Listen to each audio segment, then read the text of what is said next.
Good evening. Hi Welcome there. to our 10 to 13 focus activity, World Events. I'm Joelle. I am my English school teacher in MIS Florence 1, because we have two schools in Florence, one the eastern part, one the western part. So I work in the eastern uh, school of Florence. And here I have my lovely colleague. Hi there. My name is Sarah, and I also work in Florence. And I where work are you with from? Joelle. Where are you from, Sarah?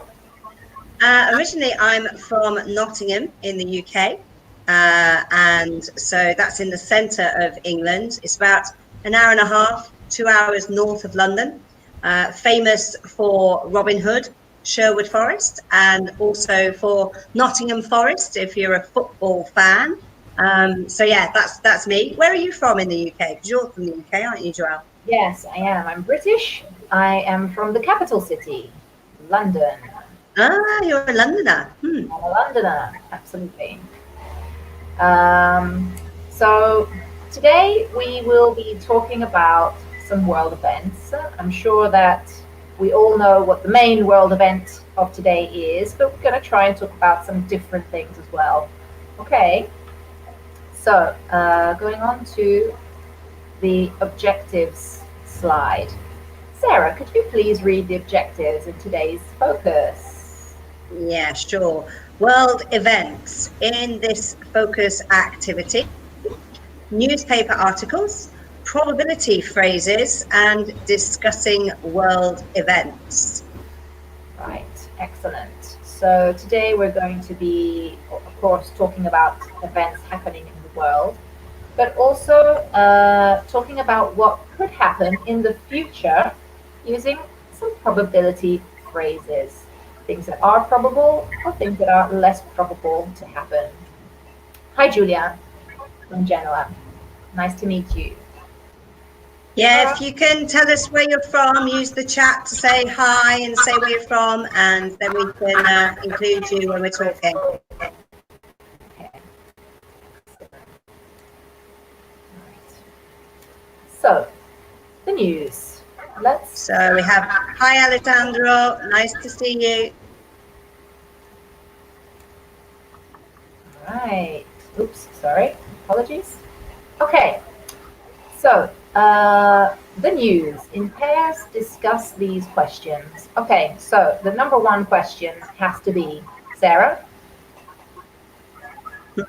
What's the biggest world event at the moment? Yeah, okay. Hi, Gennaro. Nice to meet you. Nice to meet you. Okay. Hi, Alessandro. So, if anybody can answer this question, just write it in the chat. Remember that any answers that you write in the chat, there could be a 20 to 30-second delay in your answer showing up. So, hi, Clotilda.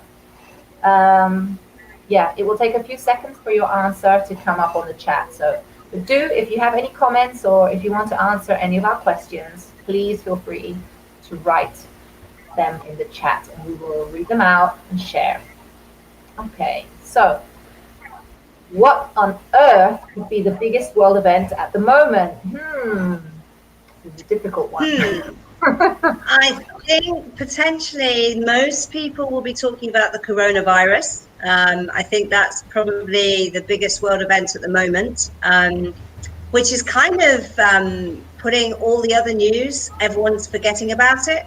But there's a whole lot of other things going on, things like all the election things that are happening in the US. There's all the things that have been going on about climate change. Brexit has disappeared. Nobody's talked about Brexit for ages. So with the coronavirus, it's like it's just erased everything else, which is crazy. The power that we've got these days of the news and how we talk about things. Exactly. And maybe another of the biggest world events at the moment, which is linked to the coronavirus, or as its technical name should be, COVID-19, is the the world economy, which is slowly crashing down on its knees. Yeah, not slowly anymore. I think it's going quite quickly. It's like the number of cases of coronavirus. It's as they rise, the economy just is crashing. It's a crazy place to be at the moment. Really crazy. Absolutely. So prices of petrol, of oil, are going down. I went to fill up my tank yesterday, and instead of paying 1.46 or something like that, €1.46 for diesel, it's now 1.34. So it's dropped a lot. This is another big thing for Italy anyway, because it hasn't been that cheap for about 20, 30 years or something like that. They were saying in the news anyway. They were saying that. No, it is. It's crazy.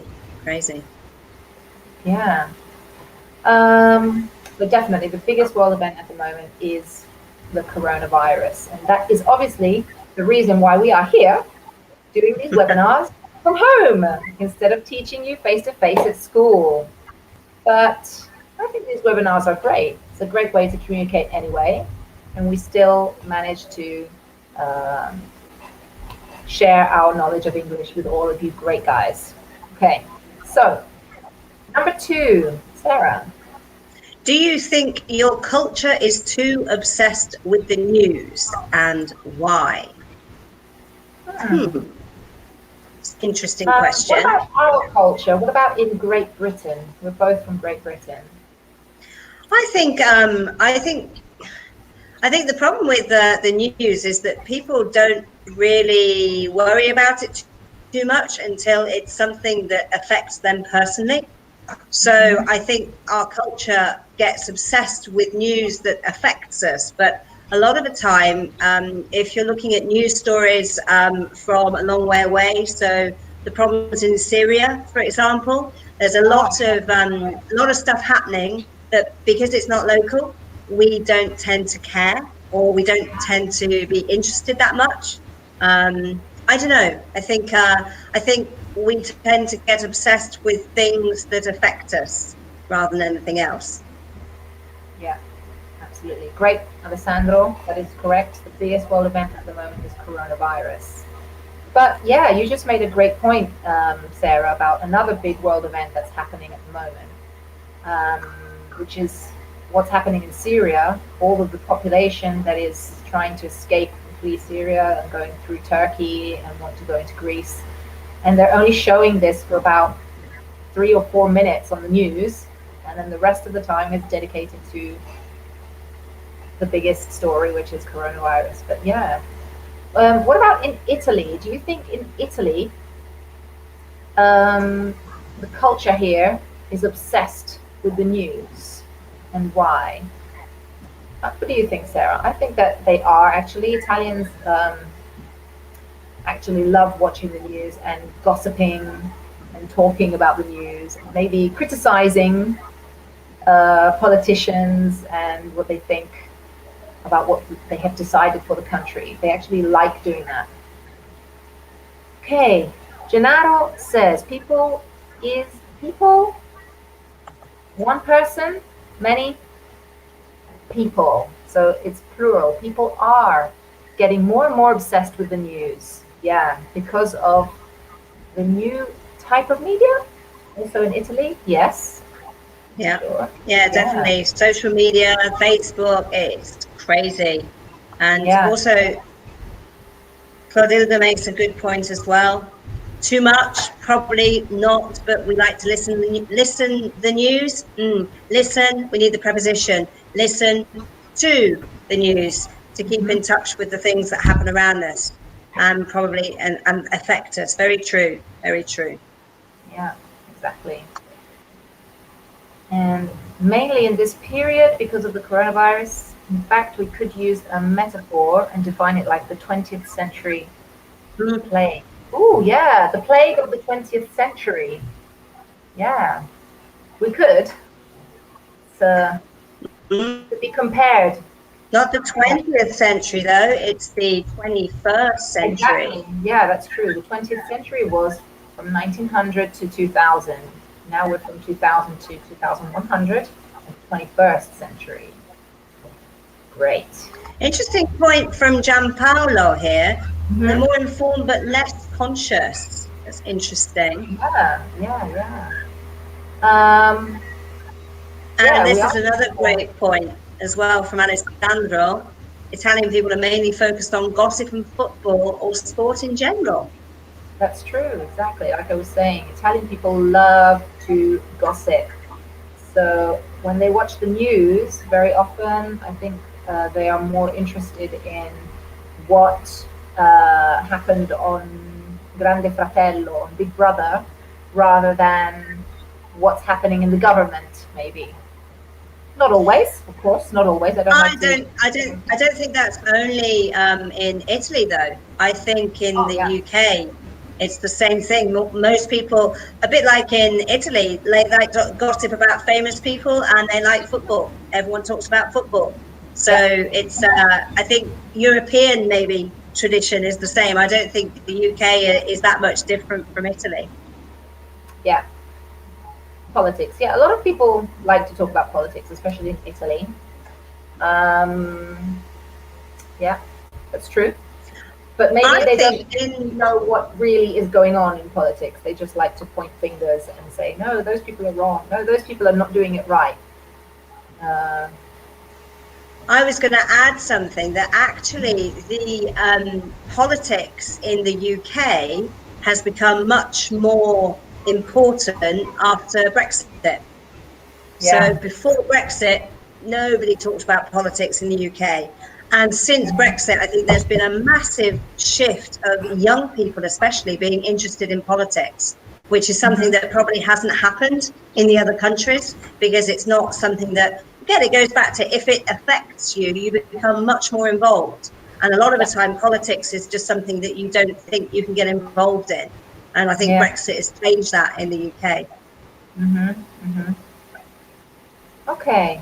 Number 3. So I'll read this.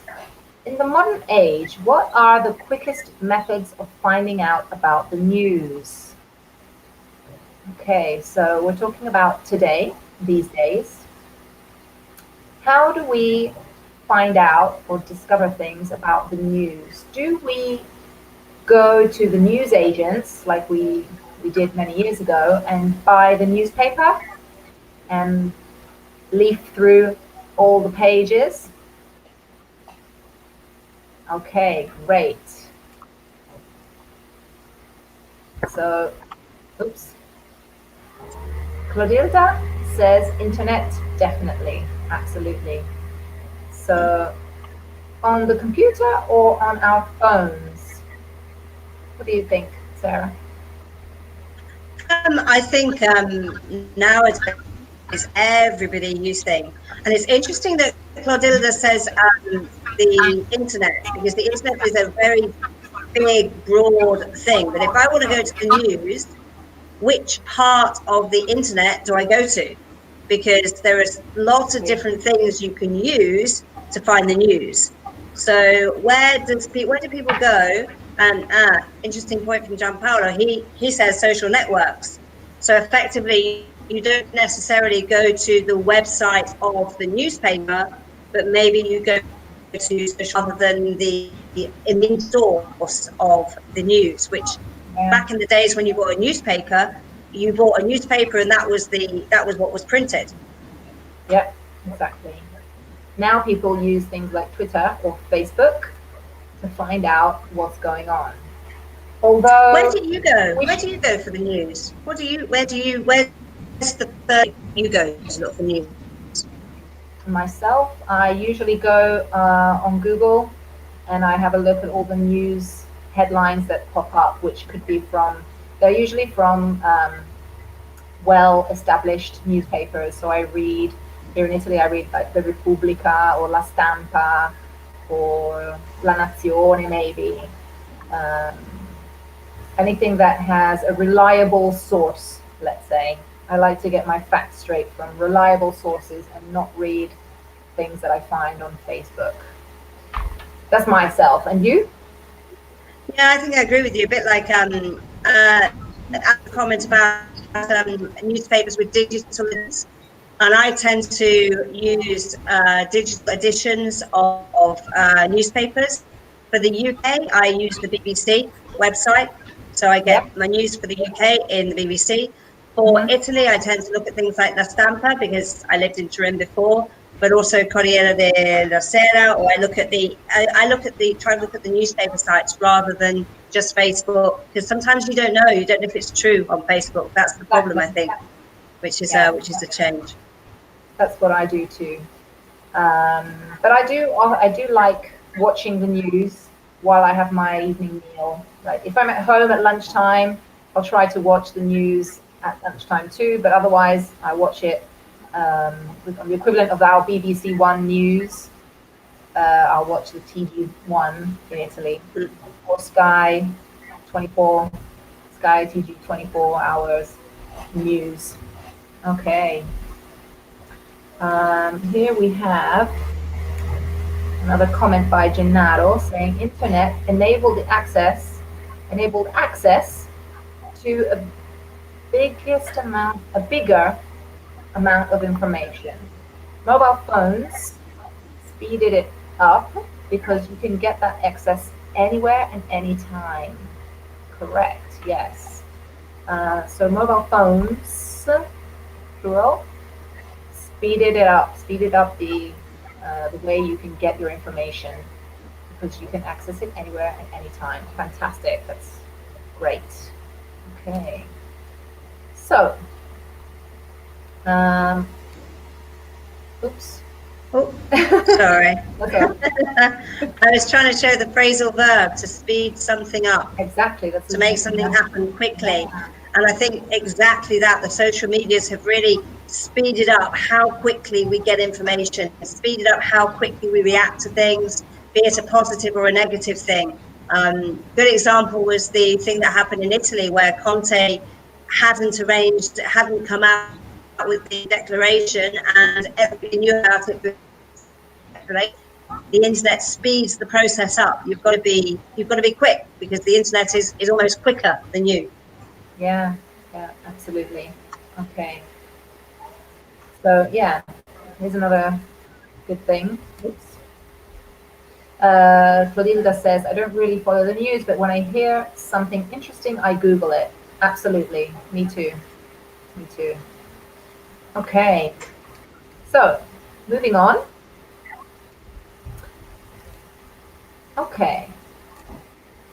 The news. Look at the newspaper and match the words below to the numbered parts of the newspaper page. Right. So here is a newspaper. What do you think number one is? Okay, this part of the newspaper. Can anybody in the chat feel free to answer? What do you think number one is? Okay. Yes, we've got reporter, column, front page, article, headline, and title. Right.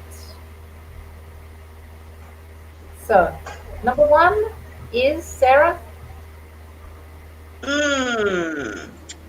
I don't know. I think potentially it's going to be the title. Yes, absolutely. So the biggest part, the big thing that you see written above what's been written is the title, okay, of the news. Number two,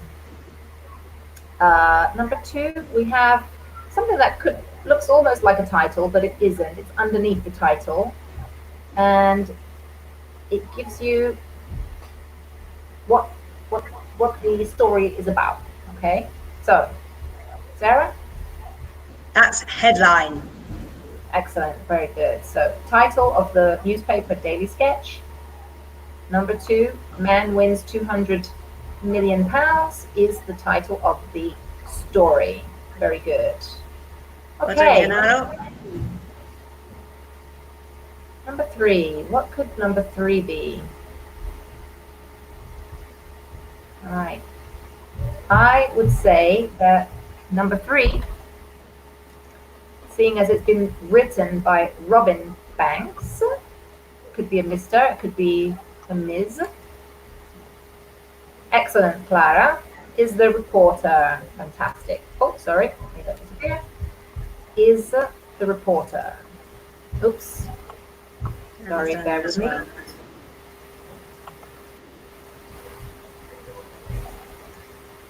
So, the reporter. Number 4. What is number 4? Okay. I think number 4 is talking about the whole thing. No, yeah, no, so the whole thing would be the rather than number 5, which is kind of a bit different. But number 4, exactly as Alessandro says, number 4 is the article. Very good. Okay. What about number 5? Number 5 always reminds me of Excel spreadsheets. It's when you use this word the most. You've got Excel spreadsheets and you've got rows and you've got columns. And so for me, this one, number 5 is the column, because it's the one that goes from top to bottom. Well done, Alessandro. Exactly. And number 6. Number 6 can only be the front page. Right. So exactly, that's the whole thing. The most important thing. That's the one that sells the papers. So you have to have a good headline on your front page to make sure that the magazine gets bought or the newspaper gets bought. So a reporter always wants to have the top story, the best story, to splash on the front page of the newspaper, because they hope that one will be the one to sell the newspaper. Okay. Right. The headlines. Can you read, Sarah, the beginning of this slide? Cool. Yeah. A headline is text giving all information about the report. Some verb changes are often made to headlines. Okay, great. So let's have a look at the first one, which is we are using the simple tense. The simple tense is used instead of the continuous or the perfect forms. So we have the example, long lost aunt reappears. So what is reappears? Reappears. Sarah, we have the reappears is the third person, and it's something who appears for a second time. So if something disappears, after it disappears, it comes back. It reappears. Appear is for the first time. Reappear is after it has gone away and it comes back. Perfect. Okay. The second one, can you read that, Sarah? The infinitive form used to refer to the future. Buffon or Buffon, because it's that football player. Buffon to sign for Madrid. Okay, so here we're talking about something that will happen or is going to happen in the future, but we don't use the future form, we use the infinitive. Not the bare infinitive, the normal infinitive with to. Okay. And the third one is auxiliary verbs are not used in the passive. So very often we use the passive tense when we're talking about the news. But when we're writing the title of the article, we do not use the auxiliary. Bank robbed by thieves. So what is the auxiliary in a passive form, Sarah? The auxiliary in the passive form is always the verb to be. So if you're talking about it in the present, it would be the bank is robbed by thieves. Probably more likely if you're reporting on a story, then you'd put it into the past and you would say the bank was robbed by thieves. Very good. And why, does anybody know why? Feel free to write in the chat why we often use the passive tense when we're talking about news. So what is the passive used for, right? When do we generally use the passive? Okay. There are a couple of reasons why we use the passive, but the main reason when we're talking about news is, Sarah, do you know? It's basically, generally you're emphasizing, well, if we take the bank robbed by thieves, what's the most important part? It's the fact that the bank got robbed. And we also don't know who the thieves are. So it might be different if, for example, Michael Jackson robs bank, because the fact that Michael Jackson robbed the bank, if Michael Jackson's a famous singer, then if he did that, we'd be interested in Michael Jackson. But instead, we're interested in the object and not the subject. So we turn it around and say the bank robbed. Who by? Well, by thieves. We don't know who they are. Yeah, exactly. So the object is more important than the subject. What happened is more important than who did it, who did the action. Okay, perfect. Probably because we don't know who did the action. In the case of a robbery, you're very unlikely to know. But even if we do know who did it, that's not really important. The thing that we're concentrating on, the thing that we really want to know about is what happened. Okay. So,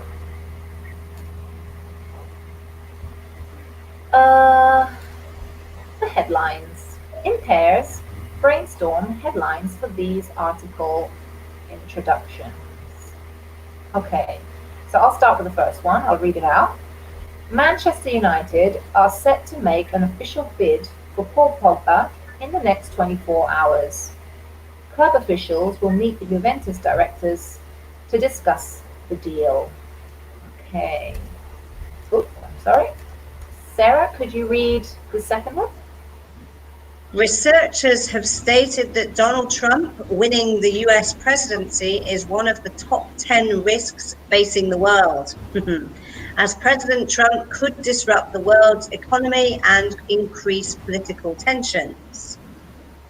Okay, right.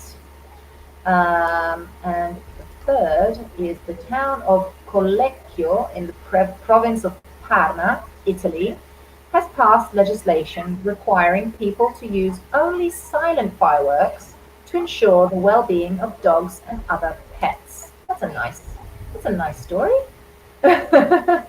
Usually stories are always bad news. It sounds true. Yeah. Okay, so here we have some articles or some stories. What kind of headline could we put for each one of them? So, are we going to use the simple tense? Are we going to use the infinitive? Or are we going to use the passive form? If anybody has any interesting ideas for a headline for this story, please write it in the chat. What would you write, Sarah, for the first one? I think it's obviously talking about the future, because they're talking about something that hasn't happened yet. So you've got the fact that the bid hasn't happened yet, and that the officials haven't met the Juventus directors. So you'd need to look at using the infinitive. And there are a couple of headlines you could do, because it depends on which part of the story you want to focus on. So if anybody has any ideas of how you could make headlines, pop them in the chat. But for me, I suppose the first one would be Manchester United. And then you would remove the words that you don't need to make the headline shorter. So for me, the most important things is Manchester United and official bid and Paul Pogba, another footballer.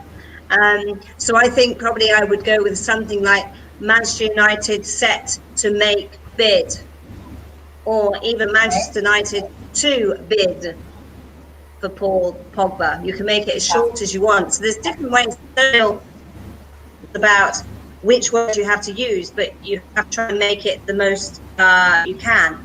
So if Paul Pogba is a big name, you'd make sure Paul was in the title. If Manchester United is the big name, you would put Manchester United in. Okay. What would you do, Joelle, for the first one? What would I would have? actually use the infinitive form, because we're talking about a future event that will happen. I suppose We could also make it passive, but I prefer using the infinitive form.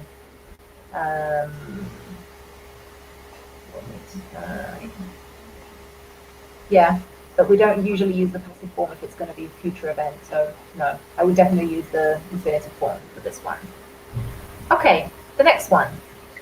Researchers have stated that Donald Trump winning the US presidency is one of the top 10 risks facing the world, as President Trump could disrupt the world's economy and increase political tensions. Here, I think I could also use present simple form, removing have from have stated, removing the auxiliary, and just saying researchers state Donald Trump presidency. Researchers state Donald Trump presidency is a risk, for example. Or you can make it even simpler and just put Donald Trump is one of top 10 risks. Yeah. That would make people read. They want to know why. So you could do it that way. But I agree with you. I think it's present, definitely. Or we could even do the from the second sentence, world's economy and political tensions increase. There you go. Great, Alessandro Palmieri. Trump increases political tensions. Careful with the spelling, Alessandro. Yeah. Political tensions, tensions with an S. Ah, you've just corrected yourself. Look at that. Perfect. Well done. Okay. What about the third one, Sarah? The town of Collecchio in the province of Parma, Italy, has passed legislation requiring people to use only silent fireworks to ensure the well-being of dogs and other pets. Well, this happened, so therefore I'm not going to use the infinitive, because if you're talking about legislation, then that's definitely happened in the past. So I would go down the route of either you could look at a passive, or you would look at using the simple past. So I would, or you could use in the present, for example, Italy passes legislation, for example, or, you know, Collecchio passes legislation. Probably you could do a passive, potentially. Legislation passed in Collecchio about fireworks. Yeah, could be. If you use the infinitive, what's interesting, if you say Italy to pass legislation rather than Italy pass legislation, in the news headline, it changes whether it's past or future. So if you say Italy to pass legislation, it means it hasn't happened. So that's why you have to be careful with headlines. If you're using the infinitive, it automatically puts the story or what you're talking about in the future, which is quite interesting to be aware of. Okay, very good. Right, let's move on. Okay, Sarah, could you read the article, please? Okay, the title, Fit to Print. The Prime Minister held emergency talks last night as members of his party were up in arms about his decision to cut welfare benefits.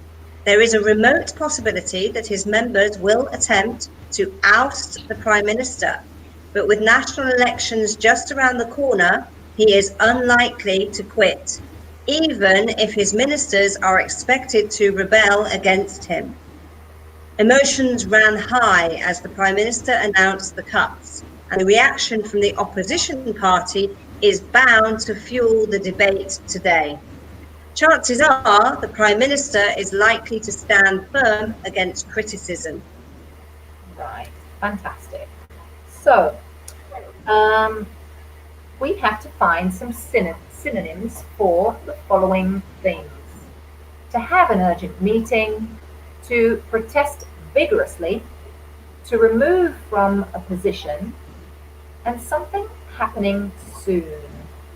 So let's try and find a phrase or a word that means these things. Okay, so to have an urgent meeting. Alessandra, can you find what this could be? To have an urgent meeting. Okay, this is a phrase. This is a phrase. And a synonym of urgent is also emergency. So to have an urgent meeting is to hold emergency talks. So remember, we have to change also the tense of what is written here. So in the article, because we're talking about something that has already happened, we've used held emergency talks. But in general, when we're talking about something in general, we use the infinitive. To have an urgent meeting means to hold emergency talks. Okay, what about the second one, Sarah? So to protest vigorously. If you protest, it's funny actually, because to protest is a verb, but it's also a noun. And you talk about a protest being like a demonstration. There's a lot of protests about climate change, for example. If you have demonstrations in the streets, so demonstration, protest, all those things are similar, but the verb itself, to protest, is when you don't like something and you decide that you want to do something about it. So you say, I'm not happy, this isn't right, and you make, you don't sit there going, oh, okay, fine, no problem. So to protest is when you don't accept something or you don't agree with something. Yeah. And vigorously is, vigorously we would use, in here it's an adverb, the adjective to be vigorous, okay? And I think Clara's got it. And he said here where you've got to rebel against. Okay, very good. Okay, but in the text, that's fine. That's a good definition, Clara. But in the text, the synonym in the text is to be up in arms. Okay, to be up in arms. When you are up in arms, you really do not agree with what is going on, and you are really protesting against what's happened. So you can just imagine all these arms up in the air, up in arms against something. Okay, so the third one, to remove from a position. So if you, for example, have a really high position like a prime minister, let's say a prime minister in this case, and we do not want this prime minister anymore, what we do is we try to push him out of his position. So we have a word that's similar to out, but it's oust, to oust. It's a verb and it means to remove. Okay. Sarah, the last one. Happening soon. Mm-hmm. Yeah, this is something that is soon to be happening. Mm-hmm. And there's an expression which indicates that, just like we use in the past, if we use something in the past to say something has recently happened or is very close to a time when you've done something, we would use the expression in the past, I've just done something. Yes. In the future, when we want to say something is happening soon, there's an expression using just in the text, but we use it with just around the corner. Right. And obviously around the corner is something that's coming up in the future, and you're walking, and you can see the corner and it's just around the corner. It means it's going to happen sometime very soon. Perfect. Okay. So the next synonym that we have to look for is a situation of excitement or anger. Okay, in the text. So it's another phrase when we're talking about when everybody is either excited or angry. And we're talking about what's happening in that situation. So in that moment, emotions run high. That is what is happening at that moment. Run is the verb, and the past simple is ran. Run, ran, run, past participle. So when emotions run high, everybody is tense in that moment. Okay. I think emotions are running high at the moment because of all the problems with the coronavirus. So people don't know what they're going to do. They don't know when the shops are going to be open, and everyone is kind of a little bit stressed about everything. And at the moment, emotions are running very high. It's a very tense situation. Students don't know when they're going to go back to school. We don't know when we're going to go back to school. We don't know when we're going to go back to school as teachers either. So, yeah. I have 2 children, and they are also wondering, when are we going to go back to school? Oh, yeah. So, yeah. Okay. The next one, Sarah. To intensify a situation. Well, if you intensify something, the verb is to intensify, but the adjective, if something is intense, if you have an intense conversation with somebody, if you have an intense job, if you you work at something intensely as well. So if you intensify a situation, you basically make it even more concentrated almost. Yeah. And what would you say was in the text that would do that? So if I make an already intense situation even worse and even more intense, it's like I'm pouring petrol or diesel or over the situation and setting it on fire, and yeah, you're making it explode basically. So to intensify the situation is to fuel the debate. So this is a debate here. We're talking about a debate in the article, but to fuel the situation, okay, whatever situation it is, to fuel something. Okay. It could be to fuel somebody's jealousy. It could be to fuel somebody's maybe even interest in something. To make it more. Okay. Great, Alessandro. Fantastic. Well done. Okay. The next one. To resist. Okay. So this is another phrase that we use. To stand firm. Okay. To resist, if you can imagine somebody standing against something that is pushing against them, and you are not falling down, you are resisting it, you stand firm. What does firm mean? Great, Clara. Yeah, firm is solid as well. So if you stand solid, it's like a rock. If you try and move something that is not wanting to go, for example, I imagine your children, maybe before the coronavirus, maybe they resisted going to school.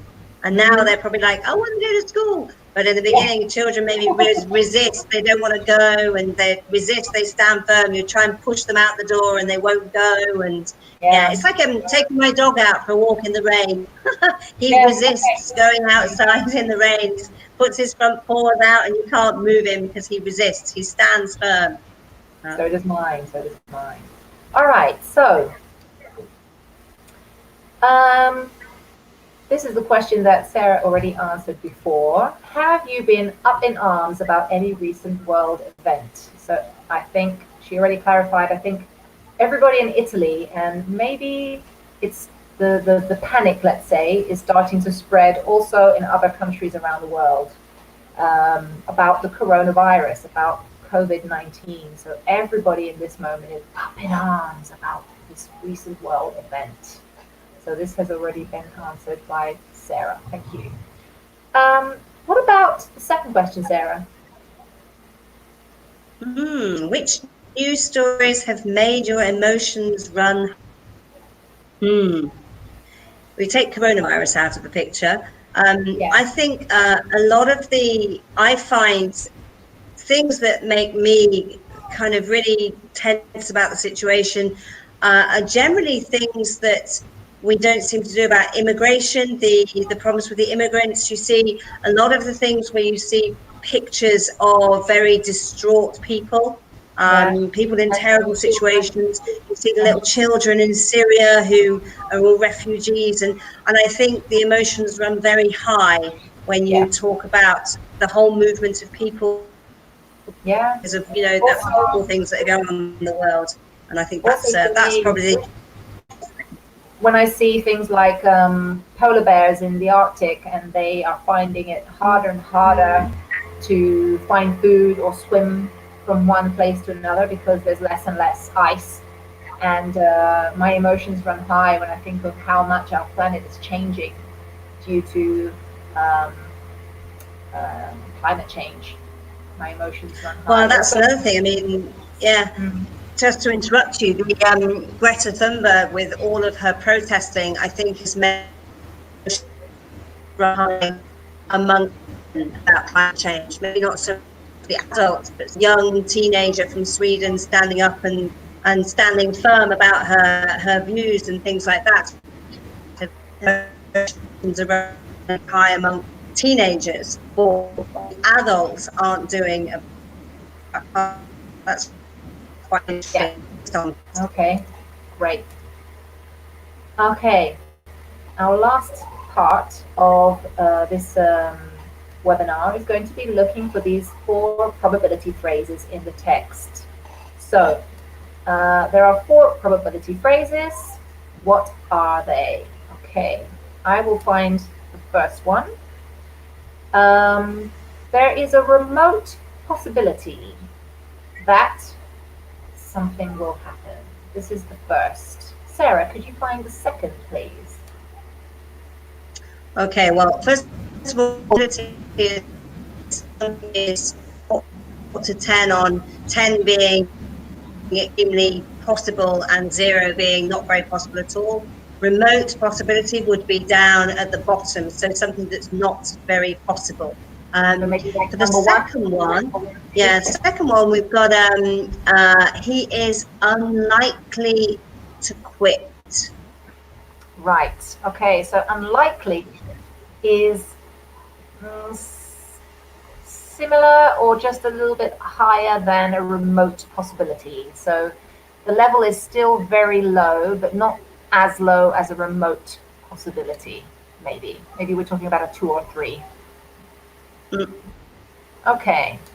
Then the third one is, sorry, let me have right. Yeah, this is my They favorite. are expected to. Okay, so ministers are expected to. What kind of level of probability is this? This one is definitely up on the high part, when it's something that is almost not it's no longer a probability. If they are expected to do it, it's almost 99% chance that it's definitely going to happen. If you are expecting something, it's unusual that it doesn't happen. Perfect. And then we have the last one. We have is bound to, which is an interesting one. So he is bound to fuel the debate today.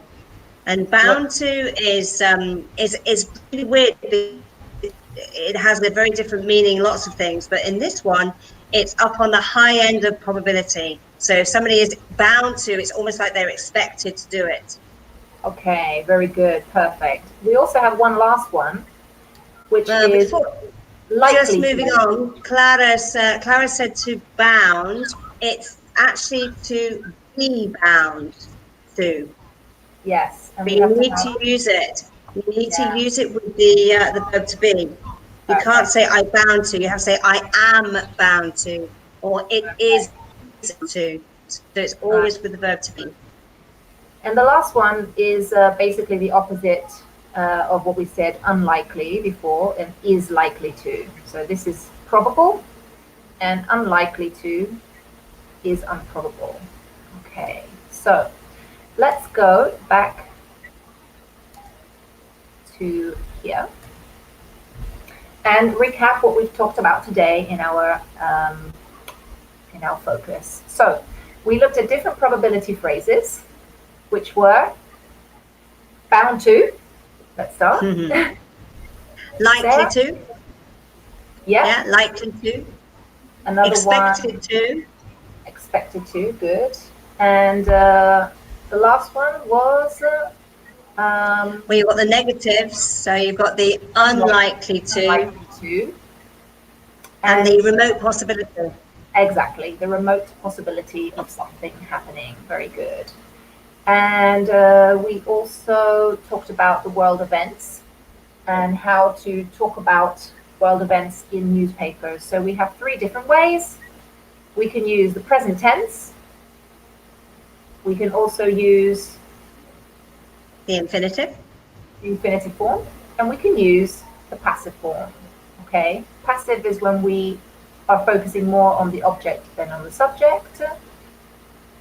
We have the infinitive, which is when we want to talk about the future thing happening. And then we have the last one, Sarah?